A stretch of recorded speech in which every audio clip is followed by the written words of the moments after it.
नमस्कार दोस्तों, स्वागत है आपका समसामयिक घटना चक्र के इसी ऑफिशियल यूट्यूब चैनल पर। हम लोग ज्योग्राफी डिस्कस कर रहे हैं और ज्योग्राफी की मेरे ख्याल से 6वीं क्लास है, ठीक है। और जो ज्योग्राफी में हम लोग क्वेश्चंस देख रहे हैं, जो क्वेश्चंस हैं उन्हीं के माध्यम से हम पूरा कोर्स रिवाइज कर रहे हैं वास्तव में, ठीक है। तो हम पहले, आज हमारे पास क्वेश्चन, नंबर ऑफ़ क्वेश्चंस कम है लेकिन कुछ मैटर ज़्यादा है जो हमको डिस्कस करना है। और कल 22 दिसंबर था। 22 दिसंबर खास है किसी बात के बारे में? अच्छा, और दिन बड़ा छोटा था, है ना? दिन बड़ा छोटा भी था, ठीक। तो हम दिन बड़ा छोटा है उसको एक बार देख लेते हैं, ठीक है।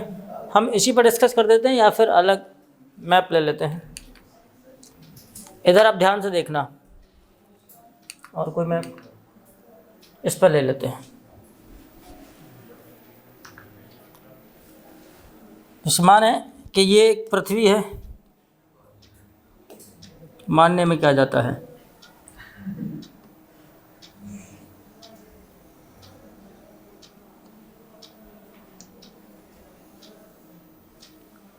और हमने आपको बताया है जो नॉर्मली जो ऐसी रेखाएं हैं जो पश्चिम से पूर्व खींची जाती हैं उन्हें हम अक्षांश कहते हैं। और बीच में जो सबसे बड़ी है वो कौन सी है? 0 डिग्री है, और इसी को क्या बोलते हैं हम लोग? भूमध्य रेखा। इसे बोलते हैं भूमध्य रेखा, ठीक है। देखिए, और उसके बाद हमने बताया एक बार, कल या परसों बताया ही होगा, रोज ही बता रहे हैं इस प्रथम, कि जो 23.5 डिग्री उत्तरी अक्षांश है उसे हम क्या कहते हैं? कर्क रेखा। और जो 23.5 डिग्री दक्षिणी अक्षांश है उसे क्या कहते हैं? मकर रेखा, ठीक। और जो 66.5 दक्षिणी अक्षांश उसे क्या कहते हैं? हाँ, बताओ बताओ, उसे क्या कहते हैं? अरे नहीं, अंटार्कटिक व्रत, अंटार्कटिक व्रत, ठीक। और इसे बोलते हैं हम लोग मकर व्रत,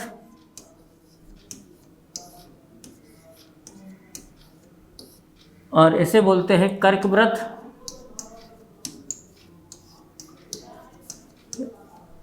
सामान्यतः आप रेखा बोलते हैं, वैसे होते व्रत हैं।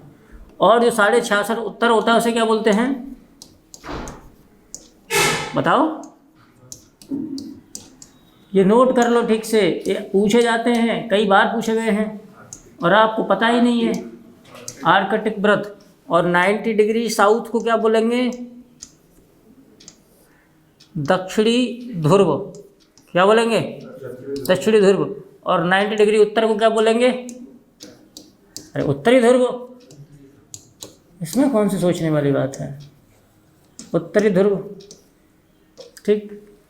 अच्छा, अब आप हमको एक बताइए, जो हमारी पृथ्वी है, हमारी पृथ्वी सूर्य के चारों ओर घूमती है या सूर्य हमारे चारों ओर घूमता है?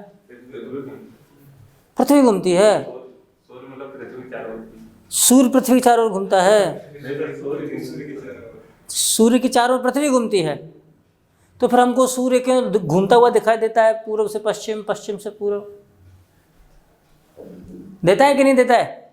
सुबह देखते हैं तो इधर होता है, दोपहर को देखते हैं तो इधर होता है, उत्तरी गोलार्ध में तो हमको दक्षिण में दिखता है, और हम शाम को देखते हैं तो फिर पश्चिम में दिखता है। ये सूर्य घूमता क्यों है? सूर्य घूम रहा है और हम कह रहे हैं पृथ्वी घूमती है। ऐसा कभी होता है? घूमता कोई और है और दिखता कोई और है, होता है कहीं? कहाँ होता है? क्यों होता है? आज की चीज़ें हैं कुछ जो अच्छे से आपको नोट करके जानी है। मान के चलें, क्या मान के चलें? मानने को तुम कुछ भी मान सकते हैं। मैं किधर सूरज बना दूं?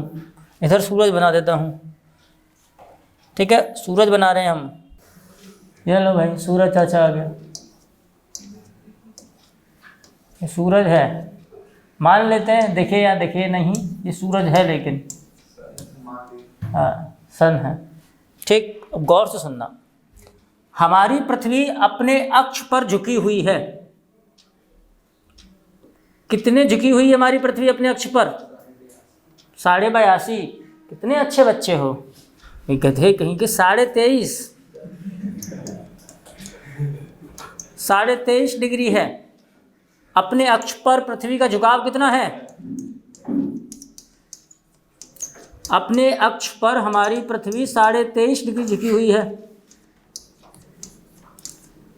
आप सोच रहे होंगे सर ये अक्ष वक्ष होता क्या है, तो हम जब रेगुलर बैचेस करेंगे तो उसमें देखेंगे अक्ष कैसे काम करता है, लेकिन अभी फिलहाल इतना जाना है कि 23.5 डिग्री झुकी हुई है अपने अक्ष पर।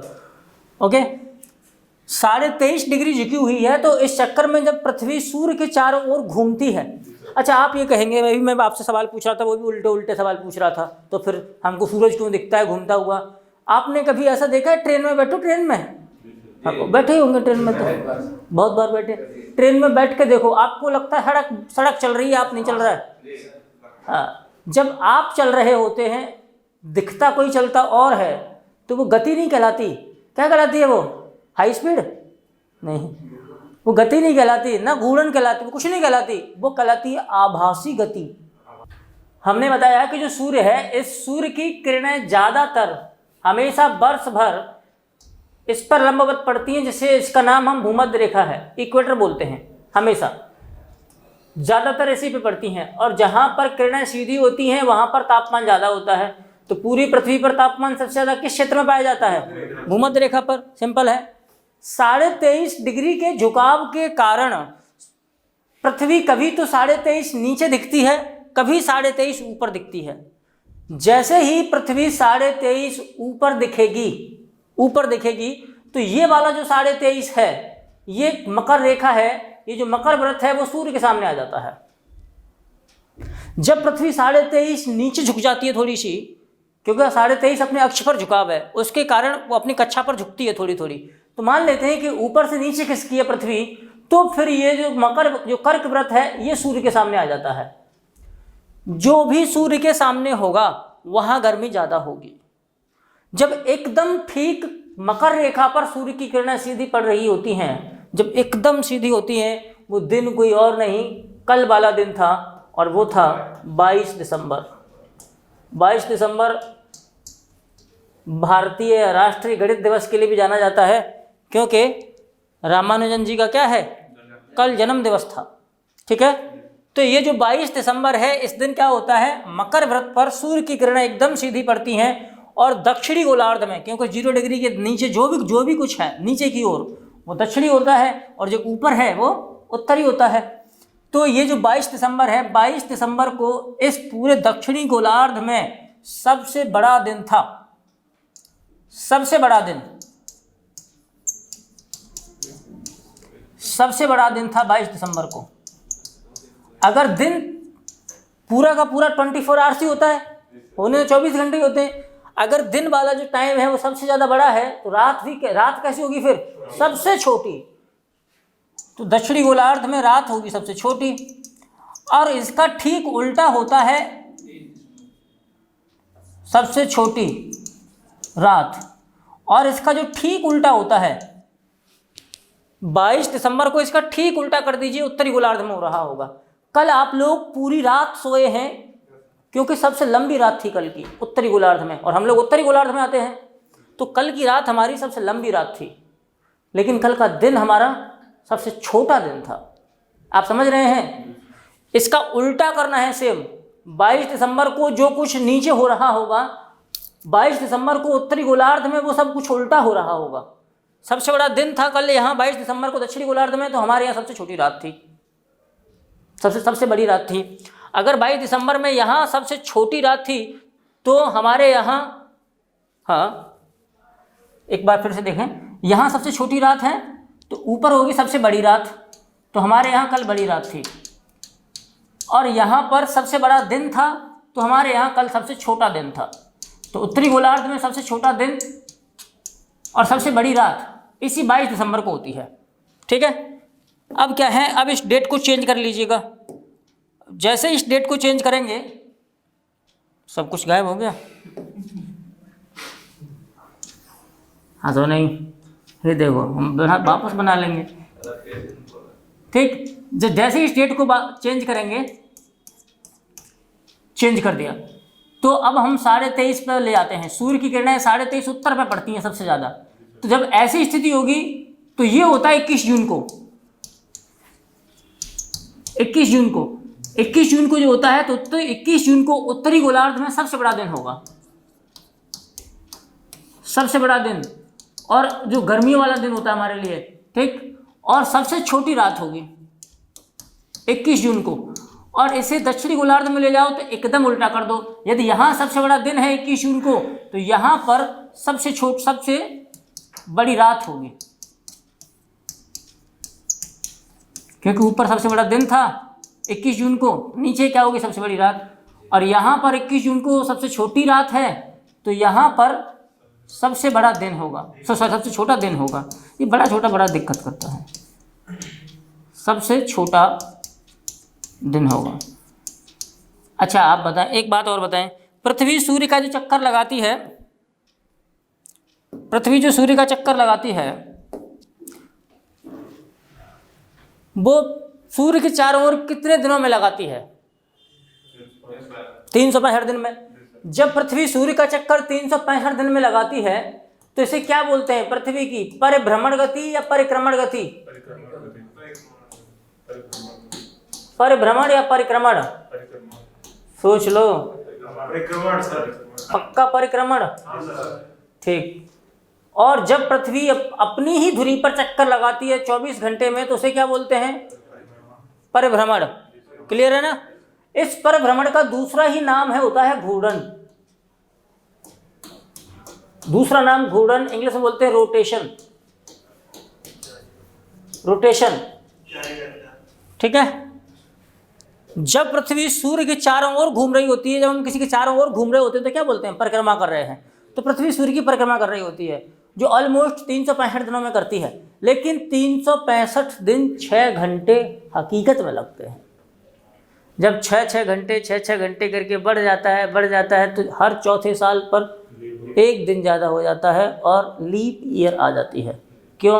तो लीप ईयर होने का कारण परिक्रमण गति है सूर्य की, पृथ्वी की, या परिभ्रमण गति है? फिर से सोच लो। हाँ, तो हम ये कह रहे हैं कि लीप ईयर होने का कारण पृथ्वी की परिक्रमण गति है या परिभ्रमण? परिक्रमण। सूर्य के चारों ओर घूमती है ना 365 दिन में और 6 घंटे में, तो परिक्रमण की वजह से लीप ईयर होता है, ना कि परिभ्रमण की वजह से होता है। ये बात क्लियर है? हाँ, एक बात और, तो हमने बता दिया कि ये परिक्रमण के कारण पृथ्वी पर एक लीप ईयर होती है, ठीक है, हर चौथे साल आती है। लीप वर्ष। दिन रात किसकी वजह से होते हैं? सूर्य के चारों ओर घूमने की वजह से होते हैं, परिक्रमण की वजह से होते हैं, परिभ्रमण की वजह से होते हैं। परिभ्रमण, घूर्णन की वजह से। यानी मान के चलो पृथ्वी जैसे, सिंपल सी बात है भाई, क्या है ये? क्या है? सूर्य है। ये सूर्य है, ठीक। ऐसे मान लेते, हंस क्यों रहे हो? सूर्य है, इसको मान लो सूर्य। ये सूर्य है, ठीक है, ये सूर्य है। ये क्या है? पृथ्वी। अब मान के चलो कि पृथ्वी देखो अपनी धुरी पर अगर ऐसे घूमेगी, उधर नहीं तो ध्यान किधर है? इधर देखो, ये सूर्य है, ये पृथ्वी है, इसका चेहरा आपकी तरफ है, गौर से देखो इसी चेहरे को। हाँ, इसका चेहरा आपकी तरफ है। अगर ये ऐसे घूम नहीं रही है, घूमे नहीं, तो ये हमेशा आपकी तरफ देखेगी कि नहीं देखेगी? ये पृथ्वी जब हमेशा आपकी तरफ देखेगी तो जो आपकी तरफ वाले लोग हैं वो अंधेरे में रहेंगे, क्योंकि सूर्य का प्रकाश तो इधर ही तक रहेगा, सिर्फ इस साइड तक। अगर ये घूमेगी, अपनी धुरी पर घूमेगी, घूर्णन करेगी, परिभ्रमण करेगी, एक ही नाम है दोनों, तभी दिन रात होंगे, नहीं तो नहीं होंगे। तो दिन रात होने के पीछे कौन सा फैक्टर है? परिभ्रमण। तो ध्यान रखना, यदि जिंदगी में ये घूम नहीं रहे हैं तो आपकी जिंदगी में दिन रात नहीं होंगे। तो घूमते रहिए जिससे कि दिन और रात दोनों होते रहें। कभी बात यह है कि दिन छोटे होते हैं तो कभी रात बड़ी होती हैं, फर्क सिर्फ इतना ही होता है। एक बात और, जो ऋतुओं में परिवर्तन होता है, दिमाग लगाना है। कभी गर्मी आती है, कभी सर्दी आती है, वो किस वजह से आती है? अभी सर्दी चल रही है ना हमारे यहाँ, वो किस वजह से आती है? सूर्य से दूर जाता है और सूर्य के नज़दीक आता है, वो तो ठीक है, उससे उतना फर्क नहीं पड़ता। चंद्रमा पृथ्वी के ज्यादा करीब रहती है। चंद्रमा से हमें कोई प्रकाश मिलता ही नहीं है। चंद्रमा आने से ठंडी लगती है। सर रात में चंद्रमा की वजह से ठंडी होती है। रात में चंद्रमा की वजह से ठंडी होती है। शायरों की फौज तो ज्वाइन नहीं कर ली तुमने? शायर ही बोलते हैं तेरा चंद्रमा जैसा चेहरा है ना, शीतल बदन। तुम उस शीतल बदन छोड़ के आओ, बदन शीतल नहीं होता है ना, बदन बहुत गर्म होता है। और चंद्रमा जैसा चेहरा जो बोलते हैं ना, वास्तव में चंद्रमा की सतह पर जाओगे तो गड्ढे ही गड्ढे मिलेंगे। हाँ, बड़े धब्बे धब्बे हैं, गड्ढे मिलेंगे। ये तो लड़कियाँ, मैं क्या ही बोलूँ, हाँ, उनमें समझ इस बात की नहीं है कि चंद्रमा के चेहरे पर बहुत गड्ढे हैं, और फिर भी वो खुश हो जाती हैं कि चंद्रमा जैसा चेहरा। हाँ, सोच के अगर चुड़ैल हो ना तो उसे भी न भूलो चंद्रमा जैसा चेहरा। तो इधर देखो, हमने भी बताया कि परिक्रमण करने के दौरान पृथ्वी कभी तो सूर्य के इधर तक आ जाती है, कभी इधर तक आ जाती है। तो जो ऋतुओं में परिवर्तन होता है वो किस वजह से होता है? वो भी इसी की वजह से होता है, परिक्रमण की वजह से, सूर्य के चारों ओर घूमने की वजह से। ऋतु परिवर्तन इसी की वजह से होता है। ठीक, तो एक तो हमने ये सिंपल बात समझ ली। ये बात नोट कर लें कि लीप वर्ष का होना और ऋतु में परिवर्तन होना पृथ्वी की परिक्रमण गति के कारण होता है। ठीक है, लीप वर्ष का होना और ऋतु में परिवर्तन पृथ्वी की परिक्रमण गति जो 365 दिन 6 घंटे होती है ना, मोटा मोटा 365 दिन होता है। ठीक है, और जो दिन रात होता है वो घूर्णन या परिभ्रमण गति की वजह से होता है। एक बात बताओ, हमारे यहाँ सूरज किधर निकलता हुआ दिखता है? पूरब में। ऐसे 2 ग्रहों के नाम बताओ जहाँ पश्चिम में दिखता है। आंध्र प्रदेश। ऐसे 2 ग्रहों के नाम बताओ जहाँ सूरज पृथ्वी से देखेंगे तो पश्चिम में दिखेगा। हमारे सौरमंडल में कुल कितने ग्रह हैं? 8 है ना, बुध शुक्र पृथ्वी मंगल बृहस्पति शनि अरुण वरुण। हाँ, तो आप हमको बताओ इन 8 में से ऐसे कौन से ग्रह हैं कि जहां पर सूर्य पूर्व में नहीं पश्चिम से होता है? मैं बताता हूं। सूर्य कैसे, अच्छा, पृथ्वी कैसे घूमती है सूर्य के चारों ओर? पश्चिम से पूर्व, पूर्व से पश्चिम, उत्तर से दक्षिण, दक्षिण से उत्तर, पूर्व से पश्चिम। वेरी गुड, कितने अच्छे बच्चे हो। ये मान लें सूरज है, मान क्यों लें, इसे पृथ्वी मानते हैं। पृथ्वी ऐसे घूमती है और इधर हमेशा क्या दिखता है? ईस्ट। और इधर क्या होता है? वेस्ट, पश्चिम। इधर पश्चिम, इधर पूर्व। ठीक है, तो हमारी पृथ्वी कैसे घूमती है? पश्चिम से पूर्व। तो हमारी पृथ्वी पश्चिम से पूर्व घूमती है, ना कि पूर्व से पश्चिम, ना उत्तर से दक्षिण, ना दक्षिण से उत्तर, पश्चिम से पूर्व। जो भी ग्रह सूर्य के चारों ओर, जो भी ग्रह, या सूर्य के चारों ओर तो छोड़ ही दो, अपनी धुरी पर जो भी ग्रह अपनी धुरी पर पश्चिम से पूर्व घूम रहा होगा, ध्यान से, जो भी ग्रह अपनी धुरी पर पश्चिम से पूर्व घूम रहा होगा वहां पर सूर्य पूर्व से निकलता है। पूर्व में सनराइज होता है, पूर्व में सूर्योदय, यानी जिस दिशा की तरफ घूम रहा है, जिस दिशा की तरफ घूम रहा है उधर से सूर्य निकलता हुआ दिखेगा। और हम घूम रहे हैं पश्चिम से पूर्व की तरफ, पूर्व की तरफ घूम रहे हैं। इसका मतलब है कि हमें सूर्योदय पूर्व में दिखेगा पृथ्वी पर। लेकिन शुक्र ग्रह और अरुण ग्रह, शुक्र और अरुण, ये दोनों के दोनों अपनी धुरी पर पश्चिम से पूर्व नहीं घूमते, बल्कि कैसे घूमते हैं? पूर्व से पश्चिम। इसलिए 2 ग्रह ये ऐसे हैं जहां पर सूर्योदय कैसे होता है? सूर्योदय आपको पश्चिम में दिखाई देता है, पश्चिम में सूर्योदय दिखाई देगा आपको। ये अच्छी बात है कि नहीं? अच्छी बात है। हम लोग अच्छी अच्छी बातें करने तो आए हैं। हो गया? एक बात और, जब कोई आपके पास आ जाए तो आप क्या करेंगे? भगा देंगे, ऐसा ही होगा। एक बात ध्यान से देखना, ये मान लेते हैं कि ये सूरज है, सन है, और ये इसके चारों ओर घूम रही है पृथ्वी। पृथ्वी सूर्य के चारों ओर जिस कक्षा में चक्कर लगाती है वो कक्षा कैसे होती है? वृत्ताकार, दीर्घ वृत्ताकार, अंडाकार। कंधे बताए थे और एक ऑप्शन पृथ्वी अपनी कक्षा में सूर्य के चारों ओर जैसे घूमती है तो कक्षा कैसी होती है? अगर हम ये गोल बना देते तो इसका नाम, ये गोल तो है ही नहीं, मान लेते हैं कि अगर ये गोल होता तो इसको क्या बोलते? वृत्ताकार। वृत्ताकार होता कि नहीं होता? अगर यही गोल चीज को हमने लंबा खींच दिया है, इसको बोलते हैं दीर्घ वृत्ताकार। क्या है? दीर्घ वृत्ताकार। तो सूर्य के चारों ओर पृथ्वी किस कक्षा में चक्कर लगाती है? दीर्घ वृत्ताकार कक्षा में चक्कर लगाती है। दीर्घ वृत्ताकार कक्षा में चक्कर लगाने का परिणाम ये होता है, क्या होता है परिणाम? क्या परिणाम होगा? जब आप किसी के ठीक ठाक चक्कर नहीं लगाओगे तो कभी आप उसके पास पहुंच जाओगे तो कभी दूर पहुंच जाओगे, है ना?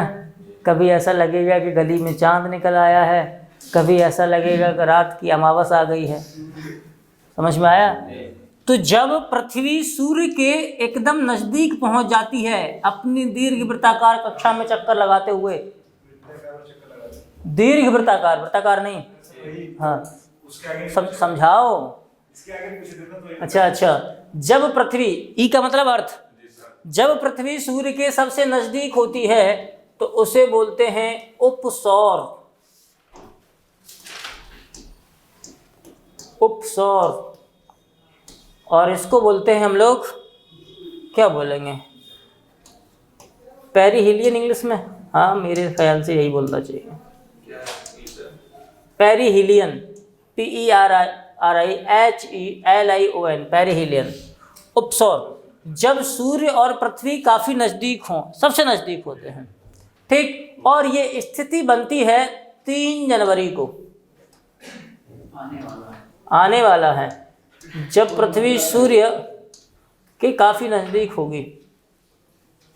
दिमाग मत लगा लेना ज़्यादा कि सर गर्मियाँ पड़ती हैं, सर्दियाँ पड़ती हैं 3 जनवरी को, तो पास होगा तो गर्मी पड़नी चाहिए, सर ने गलत पढ़ा दिया। नहीं, हकीकत बात यही है कि 3 जनवरी को ही वास्तव में पृथ्वी सूर्य के नज़दीक होती है।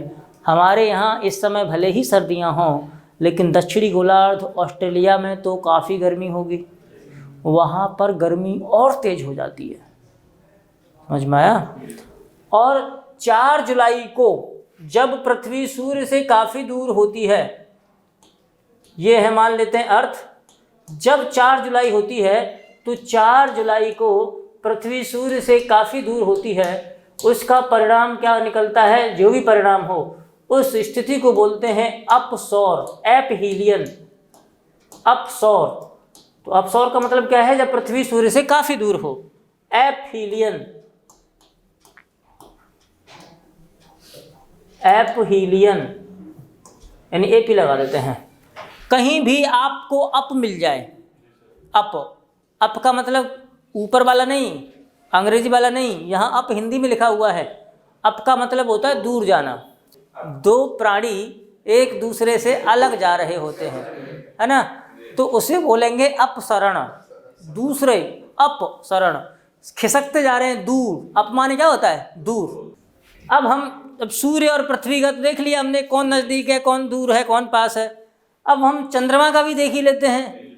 अच्छा, चंद्रमा पृथ्वी का चक्कर लगाता है या पृथ्वी चंद्रमा का लगाती है? चंद्रमा पृथ्वी का चक्कर लगाता है। क्या बात है, कितनी मज़ेदार है। ध्यान सुनना, देखो ये है सन, और सन के चारों ओर कौन घूमता है? पृथ्वी। Very good. और सूर्य के चारों ओर घूमती पृथ्वी। अब देखो ये भी अर्थ है, सूर्य का चक्कर लगा रही है पृथ्वी, और पृथ्वी का चक्कर कौन लगवाएगा? हाँ, चंद्रमा से लगवा देते हैं कि चक्कर लगा भाई, ये लगा रहा है चंद्रमा। तो जैसे पृथ्वी दीर्घ वृत्ताकार कक्षा में सूर्य का चक्कर लगाती है, ठीक वैसे ही चंद्रमा भी, मून भी दीर्घ वृत्ताकार कक्षा में चक्कर लगाता है पृथ्वी का। अब यहाँ से एक कॉन्सेप्ट और समझ जाना, आप दिमाग से लगाना।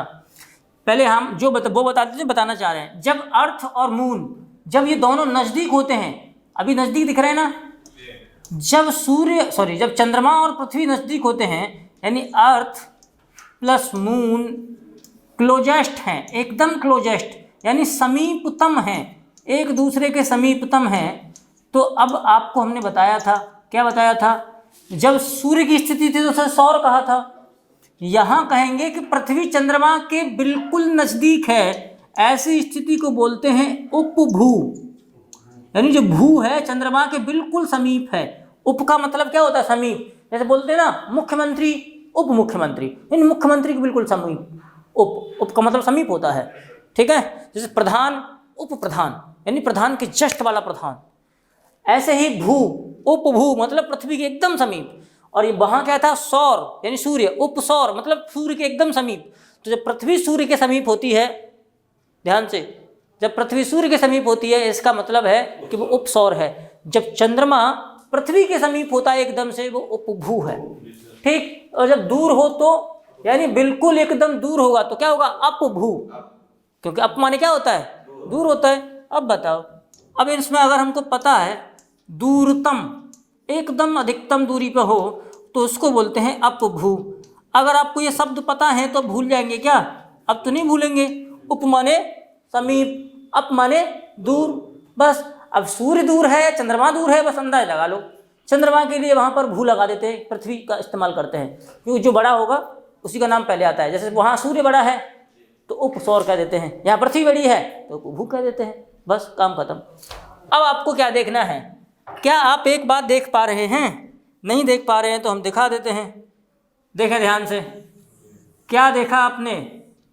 अगर हम यहाँ पर मैटर देखें, ध्यान से देखना कौन सा मैटर है। आप देख रहे हैं कि ये सूर्य है, ये चंद्रमा है, ये पृथ्वी है, ये तीनों सीधी रेखा में हैं कि नहीं? हमेशा नहीं होते, लेकिन कभी कभी आते हैं। जब सूर्य, हाँ, जब सूर्य चंद्रमा पृथ्वी तीनों एक ही रेखा में हों, अब मान के चलो कि तुम्हारी आंखों के सामने, क्या तुम्हारी आंखों के सामने एक थाली लगा दी जाए और सामने बल्ब हो, फिर कहो देखो, देख पाओगे? नहीं देख पाओगे। ऐसे ही जब हमारी आंखों के सामने जब चंद्रमा आ जाता है तो हमें सूर्य दिखता नहीं है, ये कम दिखता है। जैसी स्थिति होगी वैसा ही होगा, जितना ढक लेगा हमारी आंखों के सामने से। तो जब सूर्य और पृथ्वी के बीच में चंद्रमा आ जाता है तो पृथ्वी के लोग सूर्य को नहीं देख पाते हैं। बस सूर्य को न देख पाना ही क्या कहलाता है? सूर्य ग्रहण। सिंपल सी बात है कि नहीं? बीच में किसको उड़ा दिया हमने? चंद्रमा को उड़ा दिया है। क्लियर है? हाँ, तो ये कौन सी स्थिति है? सूर्य ग्रहण की। ये सूर्य ग्रहण की स्थिति है। समझ में आया? सूर्य ग्रहण हमेशा, और ऐसा किस तिथि को होता है? ये हमेशा अमावस्या को होता है,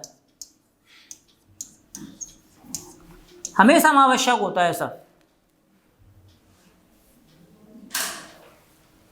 ठीक, अब यहां से हम इसको गायब कर देते हैं। किसको गायब कर देते हैं? चंद्रमा को गायब कर देते हैं, क्योंकि इसकी ज़रूरत नहीं है।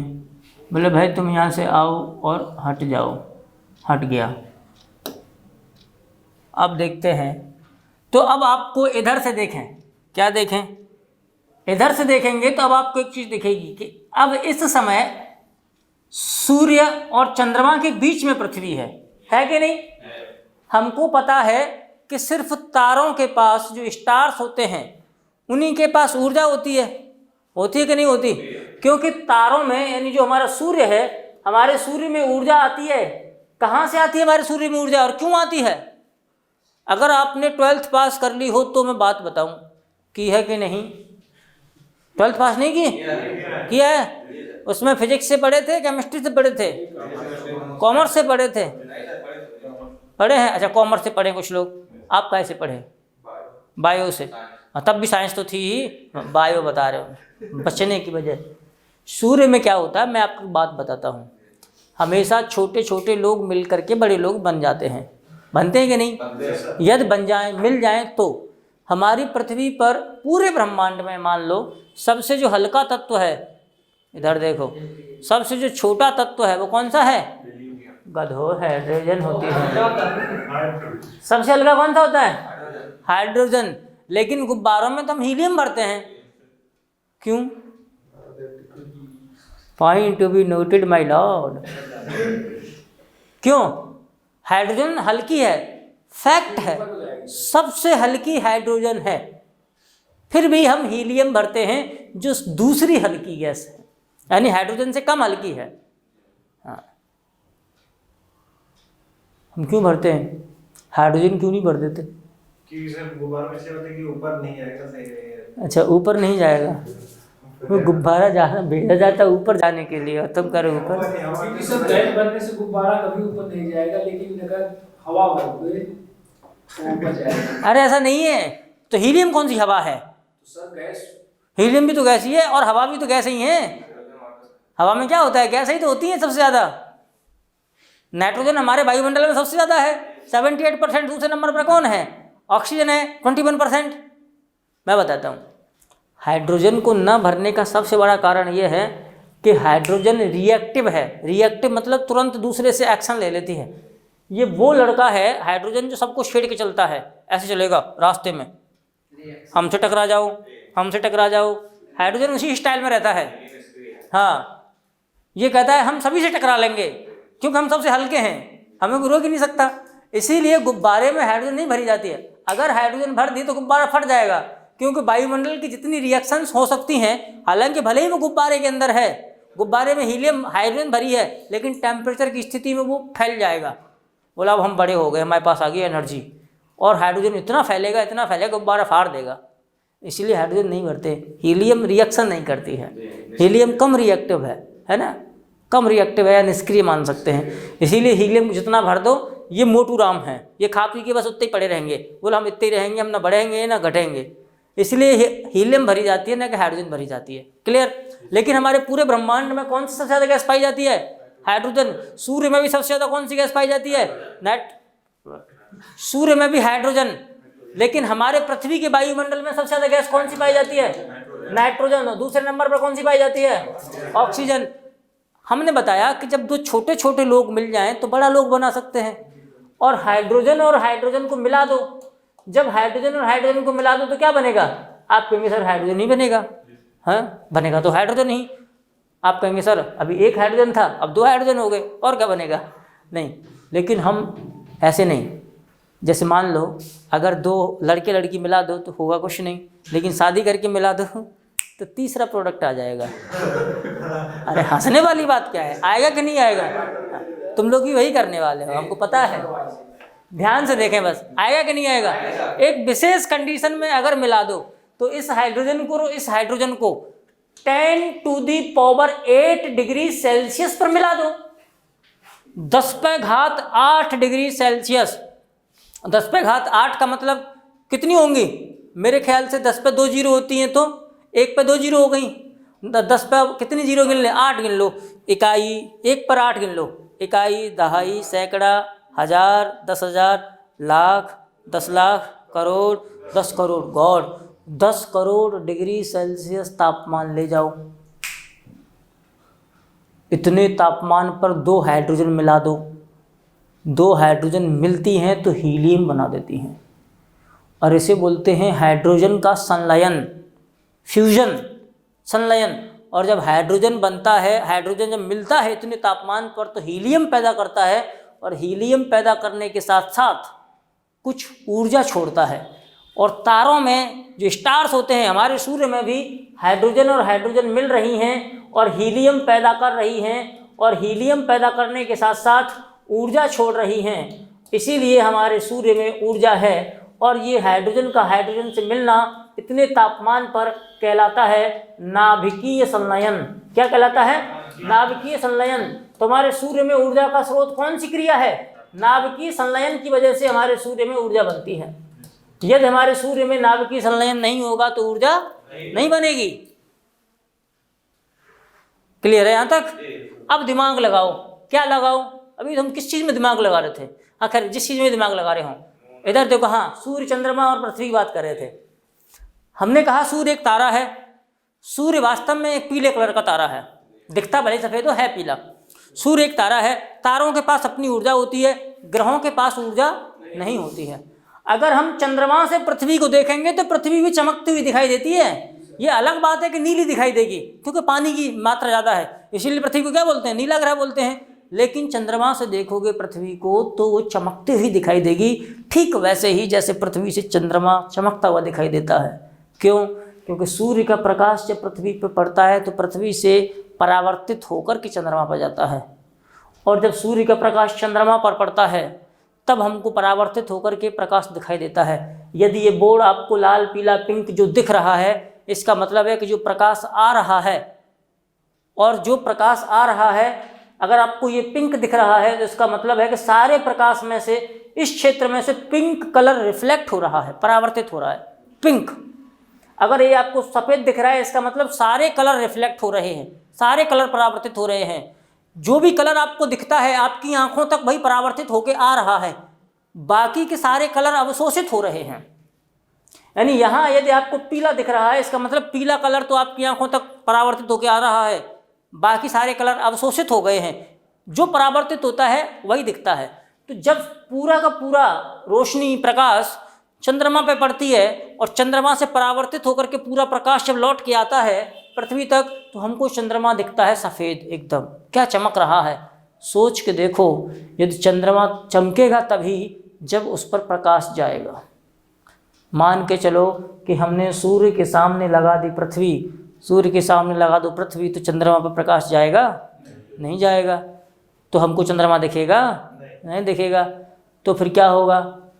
बस हमको चंद्रमा ना दिखे, या फिर इस और चंद्रमा ना दिखे और एक ही सीध में आ जाए, तब लगेगा चंद्र ग्रहण। और ये चंद्र ग्रहण पूर्णिमा को होता है, लेकिन हर पूर्णिमा को नहीं होता, क्योंकि हर पूर्णिमा को सूर्य चंद्रमा और पृथ्वी एकदम सीधे रेखा में नहीं आते हैं। बात समझ में आया? हाँ, ध्यान रखनी है बात को। जब अगर आपसे पूछा जाए, एक तथ्य और बता देते हैं कि जब सूर्य चंद्रमा और पृथ्वी तीनों एक ही सीध में होते हैं, ठीक, भले ही कोई भी हो आगे पीछे, उसके हिसाब से आगे पीछे के हिसाब से सूर्य ग्रहण और चंद्र ग्रहण लग जाता है। लेकिन आपसे पूछा जाए कि ना तो अमावस्या को सूर्य ग्रहण लगवाना है, ना ही पूर्णिमा को चंद्र ग्रहण लगवाना है, और पृथ्वी चंद्रमा सूर्य तीनों एक ही सीधी रेखा में कर दो, फिर उस स्थिति का नाम बताओ। तो उस स्थिति को कहते हैं SY ZY GY। ये क्या हो गया? इसको बोलते हैं हिंदी में सिजगी। क्या बोलते हैं? सिजगी। अमावस्या को भी सिजगी होती है जब चंद्र ग्रहण सूर्य ग्रहण लगता है। पूर्णिमा की स्थिति भी चंद्र ग्रहण के समय सिजगी कहलाती है। तो सिजगी सिर्फ एक रेखा में इन तीनों का एक साथ आ जाना है।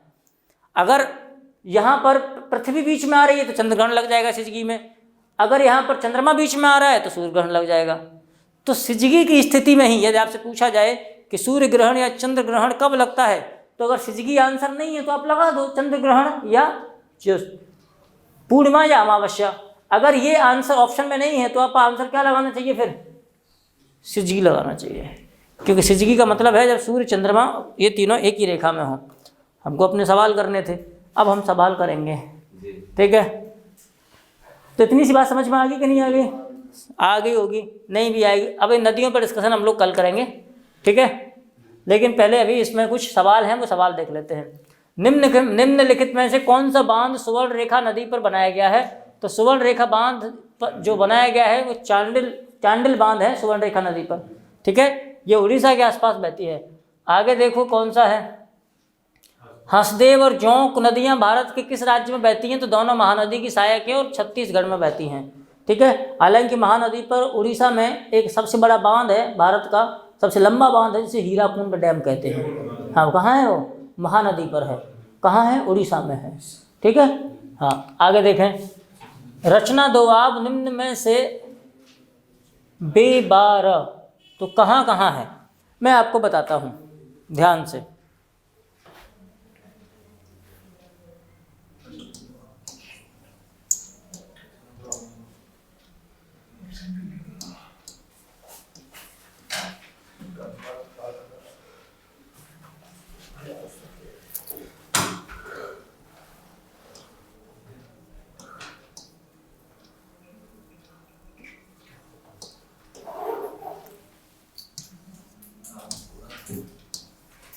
दोआब का मतलब होता है 2 नदियों की भूमि, और पंजाब का मतलब होता है 5 नदियों की भूमि। क्या बात है, आप सब लोग जानते हैं, मैं सोचा मैं ही जानता हूँ।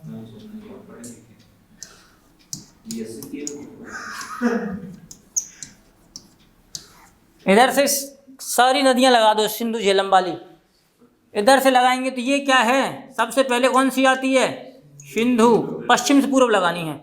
फिर उसके बाद झेलम, घाघरा कहाँ से आ गई यहाँ, तुमको घाघरे का बड़ा ख्याल है। झेलम, सिंधु झेलम, फिर उसके बाद चिनाब, चिनाब के बाद रावी, और रावी के बाद ब्यास, और ब्यास के बाद सतलज। लिखा हुई तो हुआ है। देखो, जो ब्यास और सतलज नदी के बीच में आता है उससे बोलते हैं बिष्ट दोआब। जो रावी और ब्यास के बीच में आता है उसे बोलते हैं बारी दोआब। जो चिनाब और रावी के बीच में आता है उसे बोलते हैं रचना दोआब, ठीक। और जो चिनाब और झेलम के बीच में आता है उसे बोलते हैं छाछ दोआब, और जो सिंधु और झेलम के बीच में आता है उसे बोलते हैं सिंधु दोआब। अब लगा लो आंसर कहाँ है। पूछा क्या उसने, रचना, रचना होना चाहिए चिनाब और रावी के बीच में, तो चिनाब और रावी कहीं है, अच्छा चिनाब, हाँ ये है। ये नोट कर लो, ये या ऑटो फोटो खींच लो जो खींचना हो, ये बहुत इंपॉर्टेंट है। मैंने सारे दोआब आपको बता दिए हैं, छोड़ दें। अभी चलते हैं आगे, भी सवाल बचे हैं। हो गया, आगे देखें। अभी नहीं हुआ, लिख लो, हो गया बस। ये सारे दोआब याद रखना। आगे देखें, निम्नलिखित में से कृष्णा नदी की एक सहायक नदी कौन सी है। अब हम सारी नदियों, सहायक नदियों के बारे में हम लोग चर्चा कल की क्लास में ही करेंगे, तब ज़्यादा अच्छे समझ पाएंगे और आप सारे सवालों का जवाब बड़ी आसानी से दे पाएंगे, ठीक है। तो आज के लिए इतना ही। Thanks for watching.